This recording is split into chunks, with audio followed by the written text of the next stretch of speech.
არ ვიცი თუ გაქვთ სურვილი გითხრათ ღარიბაშვილს რა შეიძლებოდა დამართოდა თუ გაქვთ რაიმე ვერსია ავიც მე მგონი ღარიბაშვილს ის დაემართა რაც არის გარდაუვალი ბედი ყველასი ვინც მონობაში ჩაბარდება ივანიშვილს და ამაში გააკეთებს ბევრ ფულს იმიტომ რომ მონას არ აქვს თავისუფლება და არც საკუთრების უფლება არ აქვს მათ შორის არ ქონია ისტორიულად და ამიტომ ყველაფერი რაც მონას გააჩნია ეკუთვნის მის პატრონს ზუსტად ასე უყურებს ვიზინა ივანიშვილი ფიქრობ მის დაქვემდებარებაში მყოფი ყველა ქვეშემდგომის და მონის მდგომარეობას რომ ღარიბაშვილს მის ოჯახს თუ რამე მოუხვაჭავს და ასე ვთქვათ მათი აღზევება მოხდა ვიზინას ხელით ყველაფერი რაც მათ გააჩნიათ ეს არის ივანიშვილის ასე ვთქვათ რეალურად ეკუთვნის ივანიშვილს მე ვფიქრობ რომ აქ რაღაცა არ ვიცი ცოტა გადაჭარბებულად მგონია რაღაცა პოლიტიკური კონოტაციები ამისი სასაცილოდ მეჩვენებაო რომ ახლა ღარიბაშვილის გაქანების ადამიანს რაიმე პოლიტიკური საერთოდ ფიგურა შეიძლება წარმოადგენდეს ივანიშვილის გარეშე მე მგონი უბრალოდ მან და მის ოჯახმა მართლაც ძალიან ბევრი ფული იშოვნეს ამ ფულის ამოღება ხდება ახლა და როგორც ჩანს რაღაცა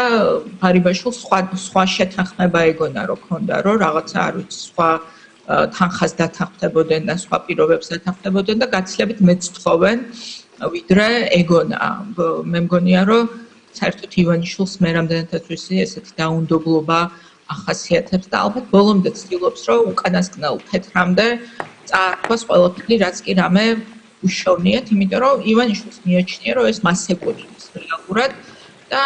ღარიბაშვილი დღეს ცდილობს რომ გადაირჩინოს საკუთარი რაღაცა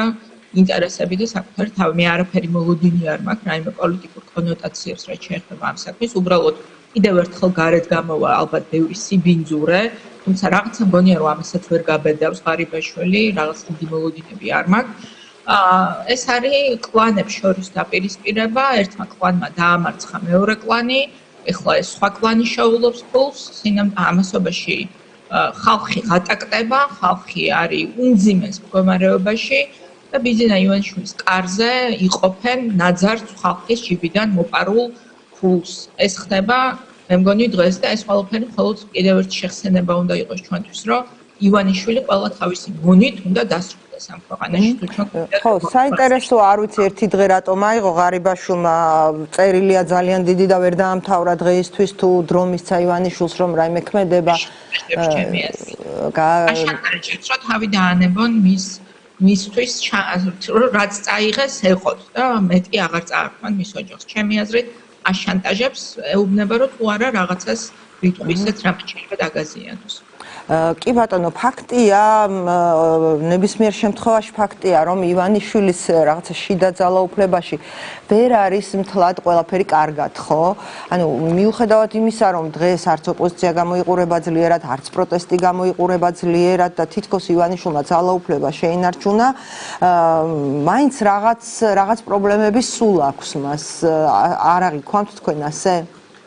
როგორ შეიძლება რომ სხვანაირად იყოს ნინო მე მგონი ჩვენ მქონდა შეიძლება თქვენთანაც თქვენს ეთერში ამაზე საუბარი ეს არის ძალიან ცნობილი ფაქტი რომ ავტოკრატიული რეჟიმები რამდენადაც გამოიყურებიან ძლიერად სინამდვილეში არიან უკიდურესად მოწყვლადი და უკიდურესად მსხვერპლი მარტივად იმიტომ რომ ერთადერთი სიმყარე რაც შეიძლება რომ არსებობდეს მყარი წელში გამართული მართვისთვის ქვეყნის ძალაუფლებას რაც შეეხება თუ ახლა არ ხარ მონარქიასაც თავისი გამოწვევები აქვს მაგრამ იქ სადაც არსებობს საზოგადოება რომლის მხარდაჭერა ჩვენ უნდა გქონდეს რომ მართო ქვეყანა აქ ერთადერთი სიმყარე შენ რასაც გაძლევს ეს არის მეტნაკლებად პარი მხარდაჭერა საზოგადოებაში და ბიზინა ივანიშვილის მხარს აღარ უჭერს ამ ქვეყნის უმრავლესობა და ამას ის პასუხობს იმის ნაცვლად რომ მას გადაედგა ლოგიკური ნაბიჯი რაც იქნებოდა ის რომ ჩვენ მოგცემოდა შესაძლებლობა ნორმალური განვითარების გზით შეგვეცვალა ხელისუფლება არჩევნების გზით და რაღაცა წინ წასულიყო ეს ქვეყანა ამის ნაცვლად მაგ გადაწყვიტა რომ ბოლომდე გაანადგუროს დემოკრატიული საწყისები და ძალმომრეობით შეინარჩუნოს ხელისუფლება ამას ემატება ის უზარმაზარი კორუფცია, რომელიც არის ასევე თანდევი ავტოკრატიული რეჟიმის, იმიტომ რომ არ არსებობს რეჟიმი ავტოკრატიული, რომელიც არ არის კორუმპირებული, სადაც კანონის უზენაესობა არ არსებობს, ზედამხედველობის არანაირი ბერკეტი არ არსებობს ხელისუფლებაზე. იქ რა თქმა უნდა, რომ ყვავის კორუფცია და კორუფციას შემდეგ მოყვება სწორედ ის, რასაც ჩვენ ახლა ვიყურებთ, რომ ვიღაცა კორუმპირებულმა მოიპარა ბევრი ფული, ვიღაცა სხვა კორუმპირებულმა გადაწყვიტა, რომ ახლა მისი ჯერია, ამიტომ ის უნდა ჩაუშვას, დააჭერინოს, მერე ასე ვთქვათ, უნდა წაართვან, რაც მოიპარა და საერთოდ ავტოკრატიულ რეჟიმებს, ყველა რეჟიმს, მათ შორის, თუნდაც ჩვენი ქვეყნის ისტორია რო გავიხსენოთ, არის ყველაზე ბნელი ასე ვთქვათ, მონაკვეთი ჩვენი წარსულის 30-იანი წლების რეპრესიები სტალინისტური. მე შეგახსენებთ, რომ სტალინმა დაიწყო ქვეყნის მტრების ძებნა ჯერ არ ვიცი, კლასობრივ მტრებში და მერე გადავიდა საკუთარ თანამგუნდელებზე და საკუთარ რიგებს დაერია და ამიტომ ეს არის აბსოლუტურად ლოგიკური გზა, აბსოლუტურ ლოგიკურ გზას დაადგა ივანიშვილი და კიდევ უფრო ახალი წარსულიდანაც რო გავიხსენოთ, საბოლოო ჯამში ყველა ხელისუფლებას ყველაზე მეტად რაც აზიანებს ეს არის შიდა დაპირისპირება, იმიტომ რომ მე მაგალითად არ მგონია რომ ნაკლები ზიანი მიაყენა სააკაშვილის ხელისუფლებას თავის დროზე შიდა კლანურმა დაპირისპირებამ, რომელიც განვითარდა იქ, ვიდრე ბევრმა სხვა გამოწვევამ და ივანიშვილის რეჟიმი კიდევ უფრო მწვავედ დგას ამ გამოწვევების წინაშე, იმ ავტოკრატიული, კორუმპირებული, ასე ვთქვათ, რაღაცა ნიშნებიდან გამომდინარე, რომლითაც ეს ხელისუფლება არის უდავოდ ჩემპიონი, ანუ ჩვენ მსგავსი ტიპის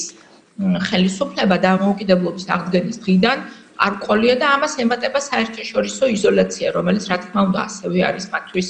უკიდურესად დამაზიანებელი. მოდით თემაზე გადავიდეთ, რომელიც ძალიან აქტუალური გახდა ამ ბოლო დროს, მეტისმეტად დიდი დაახლოება რუსეთთან, აი რაღაცნაირად სულ იყო ისედაც, სანამ გახმაურდებოდა აი ეს მისი შესახებ, რომ აფხაზეთს და არ ვიცი, შეიძლება რუსეთსაც საწვავს აწვდის ქართული ბიზნესი, რომელიც ცხადია, რომ პოლიტიკური გადაწყვეტილების გარეშე ამას ვერ გააკეთებდა. მანამდეც უკვე სულ იყო ეგეთი განცდა, როცა დაიწყეს რაღაცა მოწმენდილ ცაზე უცებ რუსოფობიაზე ლაპარაკი, ხო, ინტენსიურად და კობახიძის უგრძელესი ბრიფინგი გვახსოვს ერთი კვირის წინანდელი, სადაც მან აი არ ვიცი რუსეთის თემაზე ილაპარაკა, ბევრი გეორგიევსკის ტრაქტატი აქო და ასე შემდეგ, ანუ რაღაც რომ ხდება რუსეთთან დაკავშირებით, ამაზე იყო ისედაც ლაპარაკი და აი ახლა გავიგეთ, რომ თლად ოკუპირებულ აფხაზეთს აწვდიან ბენზინს და ეს ბენზინი დიდი ალბათობით ნამდვილად არ ხვდება გალის მოსახლეობასთან, რომელთანაც ჩვენ სახელმწიფოს აქვს ხო სულ რაღაცა ვალდებულებები და რაღაცა დახმარებები ხდება მათი, მაგრამ სავარაუდოდ ამ მოსახლეობამდე არ მიდის ეს ყველაფერი. ანუ რა ხდება თქვენი აზრით, რაიმე ისეთ ეტაპს ხო არ მიუახლოვდა ივანიშვილის და რუსეთის ურთიერთობა, როცა ახალი გადაწყვეტილებების დრო დადგა? ნუ ახლა პირველ რიგში მე ესე ვხედავ, რომ დღეს კობახიძე განსაკუთრებით ასე ვთქვათ, დროშა, რუსული დროშა მაღლა აქვს აწეული, იმიტომ რომ ის ბოსი არის ივანიშვილი, მაგრამ ბოსის ბოსი არის მისი აზრით პუტინი და მოსკოვი. ანუ კობახიძე ჩემი აზრით ფიქრობს, რომ ვინც ყველაზე მაღლა აწევს რუსულ დროშას და რუსეთის დაკვეთა დღეს არის, რომ ნუ გავიგეთ, რომ ხელისუფლებას ვაკონტროლებთ, მიიღეთ რაღაც კანონმდებლობა, რომელმაც წესით უნდა გაგიადვილოთ ხალხის გაკონტროლება, მაგრამ მიუხედავად ამისა, ქართველებს ქართველებისთვის რუსეთი არის ოკუპანტი, ტრულად განწყობილი პოლიტიკური სისტემა. და აი საზოგადოებრივი განწყობის შეცვლა ალბათ რუსეთისთვის არის ერთ-ერთი მთავარი ამოცანა დღეს და მე მგონია, რომ ღარიბაში, უბრალოდ კობახიძე რუსულ სიტყვას გამოვიყენებ, отслуживается, რასაც ქვია, ანუ რაღაცა აჩვენებს რუსებს, რომ ის მზად არის, რომ აიღოს თავის თავზე ეს როლი და მე ვფიქრობ, რომ ის მათ შორის ცდილობს, რომ საკუთარი პოზიციები განიმტკიცოს ამითი რუსების თვალში. რაც შეეხება იმას, რაც უკავშირდება ბენზინის გატანას რუსეთში და მე ვფიქრობ, რომ ეს არის რუსეთში ან რუსეთი რა დანიშნულებითაც ჩათვლის, იმ დანიშნულებით უნდა ასე ვთქვათ გამოყენებული იქნას ხო ეს საწვავი, იმიტომ რომ არანაირი დამოუკიდებელი კონტროლი არავის არ აქვს ოკუპირებულ ტერიტორიებში გარდა რუსეთისა და მე ვფიქრობ რომ მითითებაც გასცა რუსეთმა და ეს ალბათ უმაღლეს დონეზე იყო რომ გადაწყვეტილება რომ უნდა ეს ასე ვთქვათ არხი ამუშავდეს და ასევე გადაწყვეტილებას როგორ გამოიყენება ეს საწვავი მიიღებს ისევ და ისევ რუსული მხარე ამაზე ხო არ არის ასე ვთქვათ ორი აზრი არ არის მაგრამ აქ ჩემი აზრით ძალიან მნიშვნელოვანი საკითხი შემოდის და ეს იმასაც უკავშირდება ასე ვთქვათ მომავალში ჩვენ რას ველოდებით რომ ამ ეტაპზე ყოველ შემთხვევაში გამოაცხადეს რომ როგორც ჩანს კონკრეტულად აი ამ კომპანიას როგორც ჩანს შეეშინდა გაგრძელება ხო ამ ალბათ ძალიან მომგებიანი ბიზნეს არხის გამოყენების იმიტომ რომ შეეშინდა შეგვიძლია ვთქვათ რომ შეეშინდა მე ვფიქრობ რომ კი და შეეშინდა არა მხოლოდ საზოგადოებრივი აზრის და კიდე ერთხელ მნიშვნელოვანი არის ჩვენ ხაზი გავუსვათ გამჭვირვალეობას და საზოგადოებრივ რეაგირებას რამხელა მნიშვნელობა აქვს არა გარდა ამისა შეეშინდა სანქციების იმიტომ რომ რა თქმა უნდა რომ რადარზე მოქცევა დასავლეთის ამ კონტექსტში რომ შენ პირდაპირ აძლიერებ რუსეთის ომის მანქანას და პოტენციურად ეს ძალიან სახიფათო არხია ხო იმიტომ რომ ჩვენ ხო გვესმის რომ ოკუპირებული ტერიტორიები ჩვენი ოკუპირებული ტერიტორიები არის რეალურად შავი ხვრელი იმ თვალსაზრისით რომ არანაირ საერთაშორისო ზედამხედველობა არ არსებობს იმაზე თუ რა ხდება ამ ტერიტორიებზე და ერთ-ერთი მთავარი გამოწვევა მათ შორის ჩვენ არ ვიცი ევროკავშირთან თავისუფალ ვაჭრობაზე რო აწარმოებდით მოლაპარაკებებს იყო სწორედ კონტროლი ასე ვთქვათ სავაჭრო ბრუნვის ოკუპირებულ ტერიტორიებთან იმ რეალობიდან გამომდინარე რომელიც არის დღეში მთელი ოკუპაციის პირობებში ამიტომ ოკუპირებული ტერიტორიების გამჭვირვალეობა იქ რა ხდება შეძლების დაგვარად ეს არის ძალიან მნიშვნელოვანი თემა და ეს არ არის არც მოკლევადიანი თემა ეს არ არის არც ლოკალური თემა ანუ თემა რომელიც მარტო ჩვენ გვაწუხებს ეს არის თემა რომელიც საერთაშორისო ყურადღების ქვეშ აუცილებლად მოიქცევა და უკვე მოიქცა კიდევაც და ვფიქრობ რომ ამან გამოიწვია მეჭვრის რომ თუ ვიღაცამ უკან დაიხია ამის გამო დაიხევდა უკან თუმცა ჩვენ კიდევ ერთხელ ვამბობ ამ ხელისუფლების პირობებში რომელსაც უწევს რუსული დავალებების შესრულება ან უნდა უბრალოდ ამ დავალებების შესრულება ჩვენ საბოლოო ჯამში არ ვიცით სხვა რა შემოვლით გზებს მოძებნიან რუსების ინტერესების დასაკმაყოფილებლად და მე ყოველ შემთხვევაში იმაზრის ვარ რომ სანამ ივანიშვილი მართავს ამ ქვეყანას სანამ ჩვენ არ გვაქვს კანონის უზენაესობა გამჭვირვალეობა და ძალიან მჭიდრო თანამშრომლობა ჩვენს დასავლელ პარტნიორებთან რომ უზრუნველყოთ მათ შორის იმ სისტემის მუშაობა რომელიც დაიცავს საქართველოს იმისგან რომ ჩვენი ინფრასტრუქტურა არ იქნას გამოყენებული სანქციების გვერდის სასავლელად მე არანაირი სანდოობა ხადია არანაირი სანდოობა ჩვენთვის არ აქვს დღევანდელ მოქმედი რეჟიმის პირობებში სისტემას რომელიც მუშაობს და სწორედ ამიტომაც ვფიქრობ რომ დასავლეთი ძალიან აქტიურად გააგრძელებს დაკვირვებას განსაკუთრებით იმ ფონზე როდესაც აი დღეს კიდე ახალი ინფორმაცია გავრცელდა რომ რუსეთის და ჩინეთის მიღმა რუსეთის და ირანის მიღმა აღმოჩნდა რომ ჩინეთიც იყენებს საქართველოს ტერიტორიას ტარიფებისთვის თავის საწერიებლად ანუ ჩვენ ვიქცეთ რაღაცა შავ ხვრელად რეალურად სადაც ყველა თავის ეკონომიკურ ინტერესებს იკმაყოფილებს დასავლეთისადმი თულად განწყობილი ყველა პოლიტიკური თუ ეკონომიკური სისტემა და ეს უნდა შეიცვალოს ხელისუფლება და შეიცვალოს ამ ქვეყანაში. ხო, ეს ძალიან საინტერესოა ამერიკის თეთრი სახლის ვაჭრობისა და წარმოების პოლიტიკის ოფისმა გაავრცელა, ეხლა ვნახულობ მეც ანგარიში დიდი სატრანზიტო თაღლითობა, რომელშიც საქართველო მონაწილეობს, აზერბაიჯანი და საქართველო უზრუნველყოფენ სარკინიგზო და მშრალი პორტების გავლით ტვირთებისთვის ტრანზიტს, კონსოლიდაციას და სახმელეთო მარშრუტების საზღვაო გზებთან დაკავშირებას. ეს არის ციტატა ანგარიშიდან და წერია ფუნქციური არქიტექტურის სამსახურ ჩარტში საქართველოს ჩამოწერილია სწორედ აზერბაიჯანთან, ყაზახეთთან და უზბეკეთთან ერთად, როგორც სარტყლისა და გზის სახმელეთო კვანძი. ხო, ძალიან საინტერესო არის ეს, რა შეიძლება ნიშნავდეს შუადერეფანზე, როცა ამდენს გველაპარაკება ქართული ოცნება და გვეუბნება, რომ აი საქართველოს უნდა არის შუადერეფნის აქტიური და მიმზიდველი ნაწილი და თან ამერიკელებს ელაპარაკება ხო ამ თემაზე. ახლა კიდე ირკვევა რომ რაღაცა ჩინეთის სატრანზიტო თაღლითობებში მონაწილეობს, აი არ ვიცი მე დეტალები, სიმართლე ახალია ეს ინფორმაცია და თქვენ როგორ ხედავთ ამას? ნუ დეტალები მეც არ ვიცი, მაგრამ დაახლოებით წარმომიდგენია სქემა, როგორც არის თქვენ იცით, რომ ტრამპის ადმინისტრაციამ დაუწეს ტარიფები ჩინეთის წარმომავლობის პროდუქციას და მე ვფიქრობ, რომ ანუ რაზეც არის საუბარი არის ის, რომ გადაფუთვა ხდება, ხო? ანუ ჩინური წარმომავლობის გარკვეული პროდუქცია გადაიფუთება, რომ დაიმალოს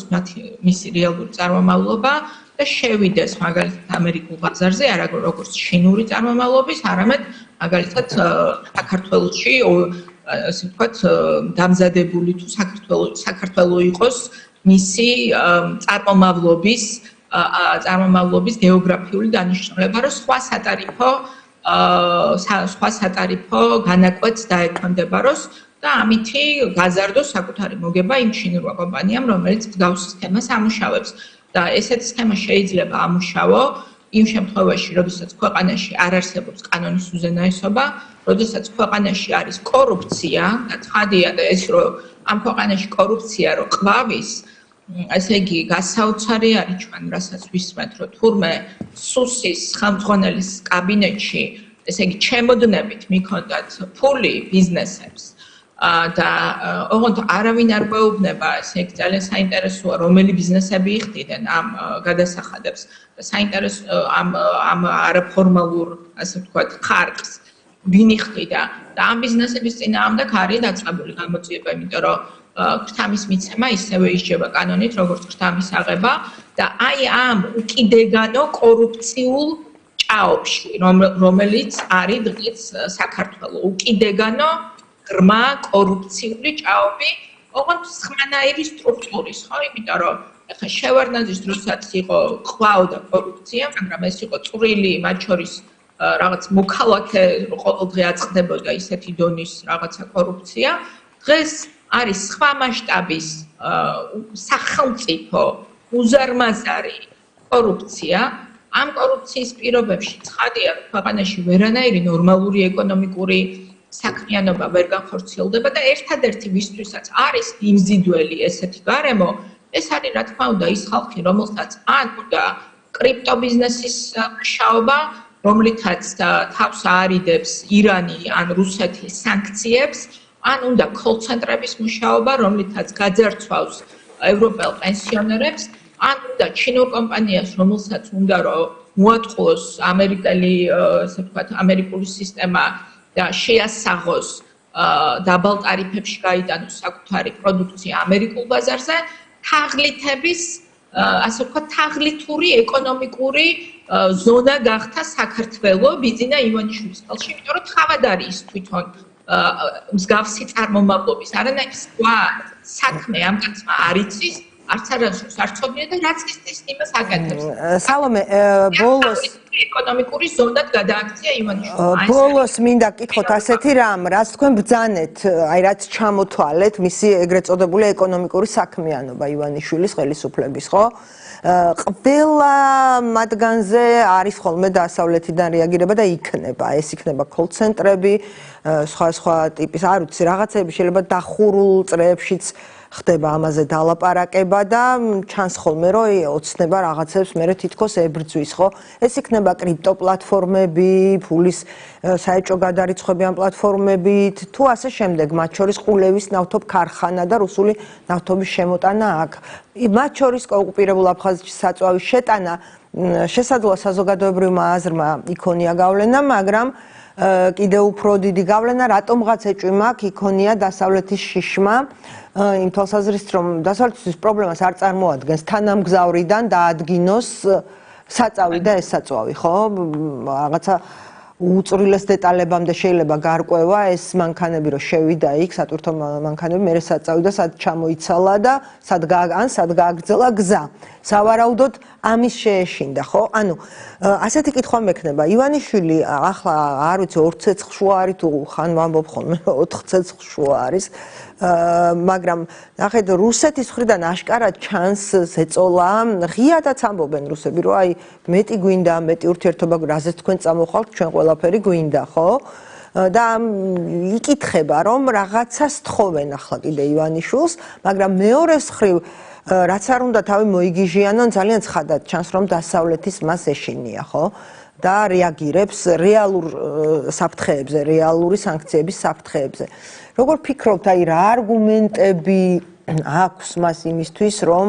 დღეს აი მისი თვალით რო შევხედოთ რა არგუმენტები აქვს აი იმისოთ რომ არ გაბედოს რუსეთთან უფრო მჭიდრო კავშირებზე წასვლა ღიად ხო, ну რეალური საფრთხე რომლის წინაშეც ჩვენ ვგავართ არის ის რომ მე გულწრფელად ვიტყვი რომ არ მგონია რომ ამ ხელისუფლებამ დაიტოვა რაიმე ბერკეტები რომელიც შეუძლია რომ გამოიყენოს რუსეთის მხრიდან შემდგომი ზეწოლის ამ შემდგომი მოთხოვნების პირობებში ანუ ეს ბერკეტები რა შეიძლება ყოფილიყო ეს ბერკეტები უნდა ყოფილიყო პირველ რიგში ჩვენი გამყარებული კავშირი დასავლეთთან და ამ ხელისუფლებამ გასული 14 წლის მანძილზე შექმნა ყველანაირი მოცემულობა იმისთვის რომ ჩვენ ჩავეგდეთ რუსეთის ხელში დღეს რუსეთს ბევრად მეტი ზეგავლენის ბერკეტები აქვს ჩვენს ცხოვრებაზე და ჩვენს მომავალზე ვიდრე ვინმე სხვას ხო იმიტომ რომ აი მარტივად რო შევხედოთ ეკონომიკური დამოკიდებულება ეს რას ნიშნავს რომ ეკონომიკური დამოკიდებულება ნიშნავს იმას რომ კვლავ რუსეთს შეუძლია რომ ჩვენ ძალიან სერიოზულად დაგვაზიანოს, იმიტომ რომ 14 წელიწადი რომელიც უნდა დაგვეხარჯა დასავლეთთან ეკონომიკური კავშირების გაღრმავებაზე, ბიძინა ივანიშვილმა დახარჯა იმაზე, რომ რუსეთზე დამოკიდებული გაეხადა ეს ქვეყანა. ანუ ხელოვნურად მიიყვანა საქართველო იმ მდგომარეობამდე, როდესაც ჩვენ დღეს მოდი ესე ვთქვათ, უკან დასახევი გზა ფაქტიურად თვითონ ჩახერგა ამ კაცმა თავისი პოლიტიკით. ჩააყენა საქართველო იმ მდგომარეობაში, როდესაც მის ხელისუფლებას არავინ აღარ ელაპარაკება დასავლეთში, აღიქვავს როგორც მტრულად განწყობილ რეჟიმს და ეკონომიკურად ჩაგვაგდო აბსოლუტურად რუსეთზე დამოკიდებულ მდგომარეობაში და მათ შორის დასავლეთიდან ფაქტიურად შეწყდა ხო ყველანაირი რეალური ეკონომიკური თანამშრომლობა. ამიტომ მე არ ვიცი რუსეთის შემდეგს რას მოითხოვს და ის რომ რუსეთი რაღაცას მოითხოვს დამატებით, ანუ მათ ყველა ამოცან რაც დაეყენა რუსეთმა განახორციელა ივანიშვილის ხელით არ უნდა და ევროკავშირში საქართველოს გაწევრიანება აღარ გვწევრიანდებით მორჩა ეს ამბავი დახურულია სანამ ეკური გარდატეხა ამ ქვეყანაში არ მოხდება არ უნდა და სტრატეგიული თანამშრომლობა ამერიკასთან ქონოდა აღარ გვაქვს და არც გვექნება სანამ ეს ხელისუფლება მართავს ქვეყანას უნდათ საერთაშორისო იზოლაცია მიიღეს საერთაშორისო იზოლაცია რეპრესიული კანონმდებლობა უნდათ ქვეყანაში რომელიც საზოგადოებას დააშინებს რომ საზოგადოებამაც ვერ გაბედოს წინააღმდეგობა რუსეთისთვის გაუკეთა ესეც ივანიშვილმა და გაუფორმა ეს ყველაფერი ამიტომ შემდეგი თუ მოითხოვენ როგორც თქვენ შესავალში იყო საუბარი მე მგონი რომ გაფორმდეს ხელშეკრულება ოკუპირებული ტერიტორიების წარმომადგენლებთან და უკვე მოხდეს ამითი ფაქტიურად აღიარების პროცესის დაწვრა რომ იმიტომ რომ ეხლა ამ მიმართულებითაც ნაბიჯები გადადგა ამ რეჟიმში შენ რო აცხადებ რომ ჩემი ქვეყნის ბრალია 2008 წლის ომიო ეგ რა არის გარდა იმისა რომ გზას კაფავ შენ აღიარებისკენ ხო მეტი ეს არაფერი არ არის რომ დიდი ნაბიჯი გადაიდგას წინ პოტენციურად აღიარებისკენ როცა ამას მოითხოვს რუსეთი და ამას მოითხოვენ მათ შორის ღიად შეგახსენებთ როდესაც ბოდიშზე იყო საუბარი და ივანიშვილმა ბოდიში უნდა მოვიხადოთ ჩვენო და რუსებმა უპასუხეს რომ ჩვენ არა დამოუკიდებელი სახელმწიფოები არის იმათ მოუხადეთ ბოდიში და აღიარეთ და მე შეიძლება კეთილმეზობლური ურთიერთობების კონტექსტო ნათქვამია უკვე იმათ რა უნდა ვინ უნდა შეეწინააღმდეგოს ამას უნდა შეეწინააღმდეგოს თუმცა ქართველი ხალხი და მე ვფიქრობ რომ დადგებადა როდესაც ჩვენ მოგვიწევს ბრძოლა ჩვენი ქვეყნისთვის მათ შორის საოკუპაციო რეჟიმის დასაცავად რომელიც ეს ქვეყანას მართავს იმიტომ რომ ეს რეჟიმი არ იძლევა საფუძველს იმისი რომ ჩვენ გქონდეს მოლოდინი რომ რაიმეზე ეტყვის არას რუსეთს, რომ ამისი ან რესურსი აქვს, ან სურვილი მადლობა. აქვს პოლიტიკური ძალა აქვს ამის გაკეთების. მადლობა. ხიზლად ჩვენ უნდა ვიყოთ მობილიზებული, იმიტომ რომ ჩვენ მოგვიწევს ბრძოლა ამ ქვეყნის. მადლობა გადაცემაში მონაწილეობისთვის.